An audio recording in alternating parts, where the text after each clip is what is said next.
6:30 at 105.9 FM and AM 630. Washington's Mall, WMAL. I'm John Matthews. A door was opened in professional sports today as Jason Collins, a 12-year NBA veteran, revealed he's gay.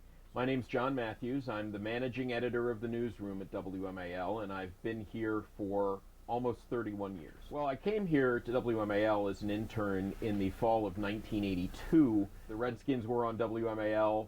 That was what attracted me here. And of course, I quickly found out that every kid my age wanted to do exactly that. So rather than doing sports, they put me into the music library, and I was sorting albums by Percy Faith inside of a week. I was looking for a first job, and I didn't want to leave, so I took whatever job could come to me, and that happened to be the front desk receptionist. I did that for a couple of years and then grabbed whatever work I could get in the newsroom or producing shows on the side. Once I got my job here, leaving was never initially a thought because WMAL, you'd have to believe it, back in the day was the place to be if you wanted to be in radio. And why would anyone ever want to leave what was then really a dynasty in Washington? I've managed to stay here for 31 years basically through being flexible and being available to do whatever was asked of me. I was a street reporter for a long time. When the opportunity presented itself, I was able to get into management as the managing editor and then eventually as the news director, and I never had a life goal of staying at WMAL. But once you've been doing it for a long time, it kind of becomes what you're comfortable with.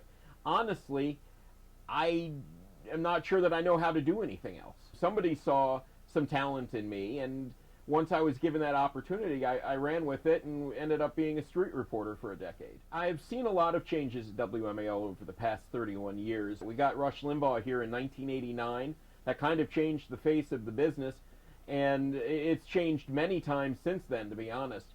My job here is an anomaly, and frankly, I'm really now on job 2.0 because I was let go right at the leading edge of the recession in 2008. But as soon as my severance expired, they brought me back in a part-time capacity, and I've really been here ever since.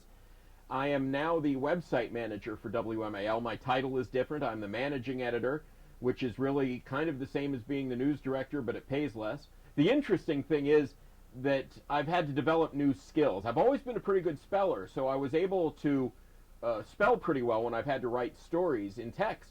But I went the first 25 years of my career without ever having to have spelling count or punctuation. I've had to learn punctuation. It was not a given thing where the quotation marks go, whether it's before or after the period or the exclamation mark. I've had to learn all of that stuff because it never counted in radio.